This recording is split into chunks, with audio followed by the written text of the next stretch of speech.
araw po mga kababayan ko sa lungsod ng Maynila. Sana po ay nasa mabuti kayong kalalagayan ngayong araw na ito. Mga batang Maynila, mga nanay at tatay ko at sa aking mga minamahal na lolo't lola. Ito po ang inyong lingkod. Ito ay programang Talk to the People na programa ng Manila Public Information Office kung saan makapagbigay kami ng mga update sa mga nagaganap at magaganap sa lungsod. Lalong-lalo na sa interes ng tao sa mga sitwasyong nangyayari sa ating bayan. Partikular, halimbawa mga taong gumagawa ng krimen at may nabibiktima sa ating lungsod. Ay dito po, kung kami may update, ay binibigay po namin lahat agad sa inyo. Ngayong araw na ito ay nais po namin kayong i-update sa nangyaring insidente noong March 14, 14 sa lungsod ng Maynila, na kung saan yung grupo na umiikot sa Metro Manila na riding in tandem robbery hold-up ang style, at yung iba na naging biktima nila ay napapatay nila. At ito, mga taong ito ay umaabot din sa probinsya. Base nga po sa mga napaulat, may mga nangyari pa sa Baguio, sa Cabanatuan, sa Nueva Ecija, and so on and so on. Now, mga kababayan, isa po sa nabiktima nila ay isang retiradong pulis ng lungsod ng Maynila. Nagretiro na walang indulto, maayos, at naging mabisang pulis Maynila. Kalulungkot mang isipin, sumakabilang buhay po si George, dala ng mga lokong ito. And you already know that we asked for them to immediately surrender, particularly yung mga kasama nito. At nalaman nyo na rin na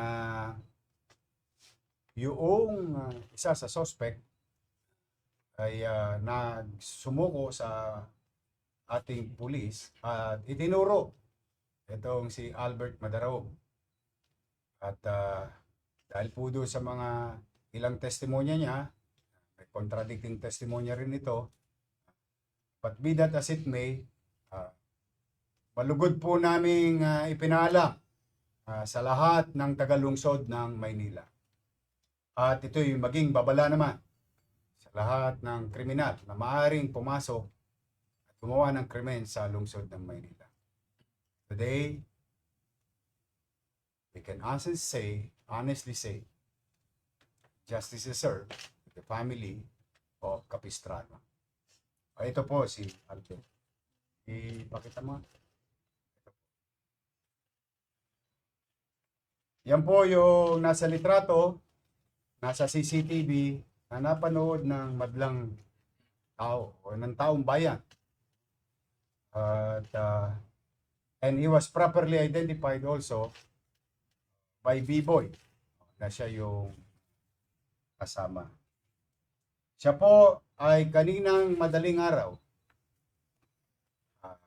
ay nadakip sa White Diamond Inn, San Pedro, Laguna.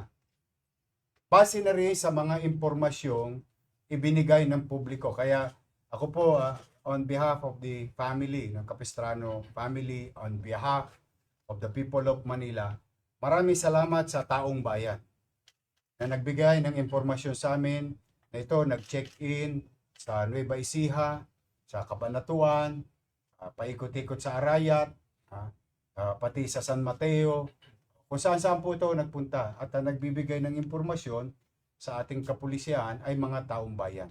Alam niyo po kung sino kayo at maraming salamat po sa inyo at nasukol din po. At mapapansin ninyo, meron siyang kasama. Ang pinagtataka ko naman dito sa kasama, alam niya ng wanted yung kasama niya, dahil sila'y magnobyo, nakisapakatu ito. Alam niyo po, bawal po yun sa batas. I will let the justice system run its natural course. Pero sigurado po, ito po ay masasama sa kakasuhan. Kasi itong lokong to, kaya naman ay talagang taong bayan ay nag-aalala kasi ito po ay tumatakbo sa mata ng batas na considered armed and dangerous.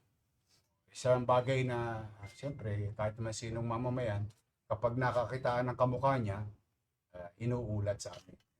At napag-alaman din na laging may kasama. Ngayon ay natuntun, pagkasama sila, ay syota ho nitong Albert. Sila po ay haharap sa husgado sa mata ng batas. Bakit ito hinanap bukod sa manhunt na ginagawa ng PNP or Manila Police District? Ito pong Albert Magdarao ay may mga standing warrant. Now, I would like to take this opportunity and maybe after this broadcast, we will call Mayor Magalong of Baguio City.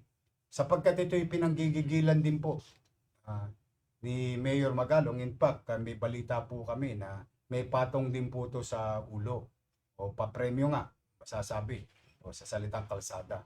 Dalanan ito'y gumawa ng isang krimen na siyang nagdahilan upang magamit ng Manila Police District. Yung warrant of arrest issued by Branch 3, no? Branch 3 ng Baguio City. At dahil po niya sa bisa ng warrant na yan, naging mabisa din po yung paghahanap ng Manila Police District. At sa tulong ng taong bayan. Kaya talaga pong napakalaking bagay na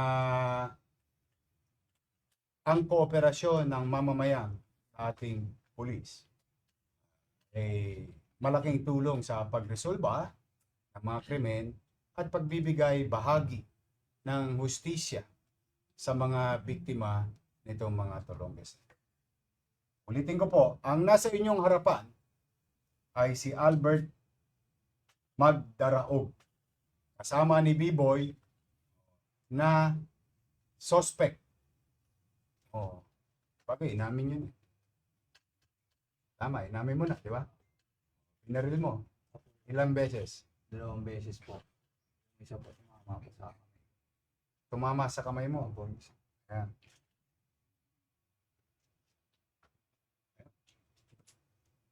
So hindi rin sa suspect. The way I look at it, but there will be a process that it's going to be followed.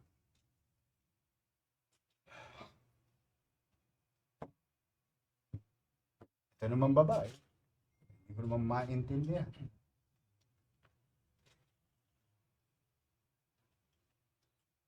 O paano ngayon yan? You will be charged of harboring criminals.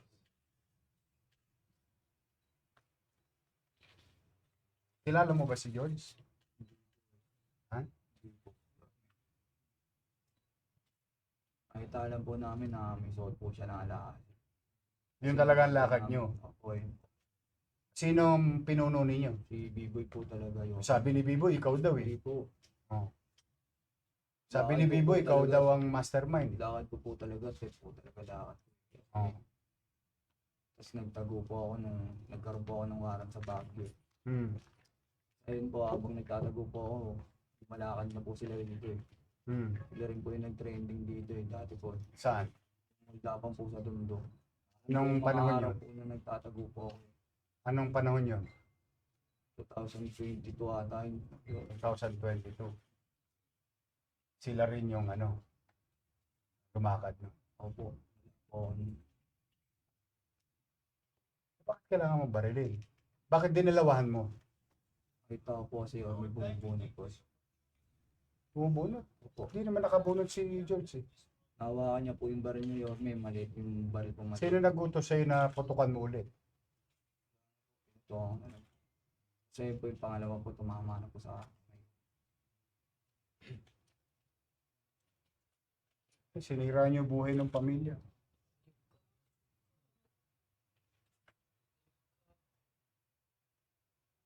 Walang kasaysayan.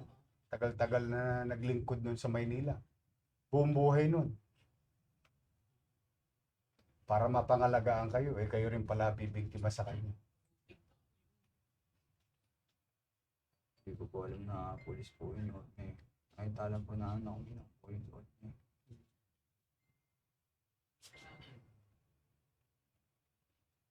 Bakit kayo dumiskarte sa Maynila?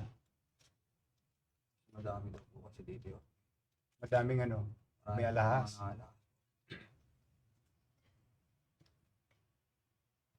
Ba't di ka pa sumuko? Sumuko na si B-Boy. Takot po ako yun. Ba't ka natatakot? Dahil lamang mong pulis ang pinatay mo. Opo.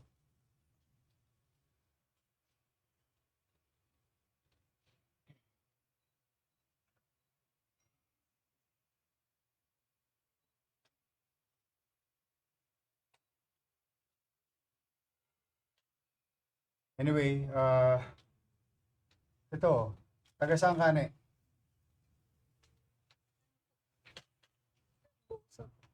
Herbosa. Sa Tondo ka rin. Ando na nanay mo. Dito ko lang po sila.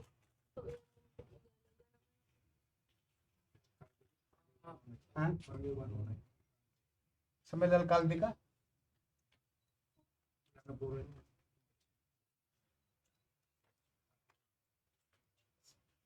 Kaputok yan, sumama na siya ito.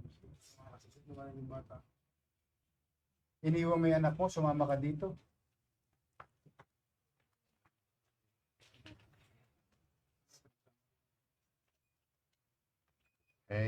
Papanagutin niya sa mata ng batas. Sabi ko sana sa mga kabataan, o lalo na sa mga bata, no? Alam nyo, maganda yung kayo'y nai-inlove. Kayo'y kakaroon ng partner sa buhay. Pero kung sa tingin nyo naman, tulad nito, gawin mo, may anak. Tapos iiwanan mo yung anak mo, pipiliin mo, criminal na boyfriend. So anyway, gusto ko lang pong at least mabigyan ng tuldok. After,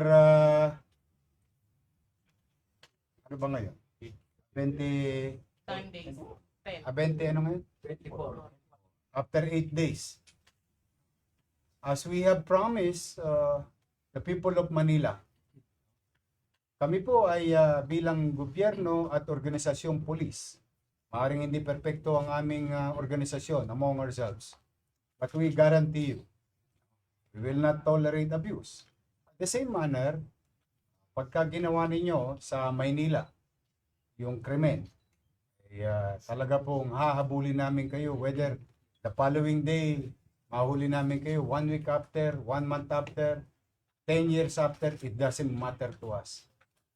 We'll make you pay and be brought to justice. We are certain about these rules and policy. Now, having said that, bago ko po ibigay ito sa media, dahil puno-puno po ng in fairness po sa ating mga media, talagang nag-aantabay itong mga ito ng balita at update. Ayun. Now, next, kung nanonood kayo, kayong tatlo na basag kotse gang na may huli kayong biniktima sa Maceda Street, meron na kaming mukha ninyo. Alam namin taga saan kayo. Malapit lang kayo. You're about 3 kilometers. Maring pinagtatawan-tawanan nyo kami ngayon. Ulitin ko ha. A few weeks ago, may insidente sa Maceda. Basag kotse gang. Nananahimik yung kotse, binasag ninyo, ninakawan ninyo. Taga-Tindalo kayo. Maring hindi kayo umuwi ngayon dyan. Ulitin ko ha. Kayo ay properly identified. Kung ako sa inyo, bakit kaya mo nga sumuko? Takot po ako kasi po, yung pinatay ko po, pulis po. Hindi ko po alam na pulis po yung nadali ko po. Kaya binibigyan ko kayo ng pagkakataon, kayong tatlo na involved sa pagbasag ng kotse sa Maceda 2 weeks ago. O kung sa inyo at sa magulang na yon, ay surrender nyo na po ang inyong anak o kayo mang nanonood ngayon. Ulitin ko kayong tatlo, grupo, na nambasag ng kotse sa Maceda Street, mananghali. Broad daylight. Wag nyo nang hintayin, nakita nyo yung sa Kodli ko. Na baka alam nyo, may insidente. Buti ito,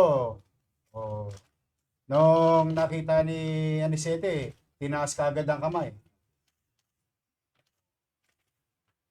Akala namin bubunot dahil as he is considered armed and dangerous with capability to intent to kill. Kita ninyo yun. Talagang mapapabilib lang ako sa Manila Police District. Dahil kahit anong sikip sa dibdib, galit at inis kapwa nila, patuloy nilang kinikilala ang hustisya o pamamaraang makatwira. And I'm proud of the men and women of Manila Police District for practicing restraint and follow the rule of law. But, ulitin ko, hindi lahat araw-araw Pasko sa kriminal. May Pasko rin sa pulis. Baka mamaya sa kalsada pa kayo madisgrasya. Kaya binibigyan ko kayo ng pagkakataon at bibigyan ko kayo ng panahon. Iisa-isay ko kayo ilabas dito. Pero for the meantime, we are focused with this incident and you're next. So to those who are watching, stay away from Manila. If you want to commit crimes in Manila or plan to commit crimes in Manila, it's not worth it. Sulit ba? Sulit bang ginawa ninyo? Sulit hindi. Kaya ninyo. Kaya, kung gusto nyo, magbagong buhay na kayo, mukha namang hindi kayo makikinig sa akin magbagong buhay. Pero kayo dito sa Maynila. Hahabulin namin kayo. Layo ng, ang dami yung impormasyon dito.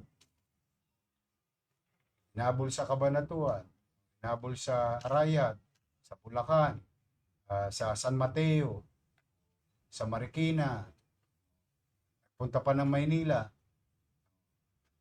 tapos Laguna. Ang dami nagbibigay ng impormasyon ng mamamayan. Talagang inano ng mamamayan. Pag nakakakita ng postura niya, ng itsura niya, but all things are being considered valid. Natsempuan naman. Natsempuan. So, to the family of George Capistrano, I hope your city government that pinaglingkuran, George, nakapagbigay ng hustisya sa inyo ngayong araw na ito. At, congratulations sa inyong lahat. Thank you very much to the men and women. To General Abad, keep it up. Congratulations to our District Director, General Abad.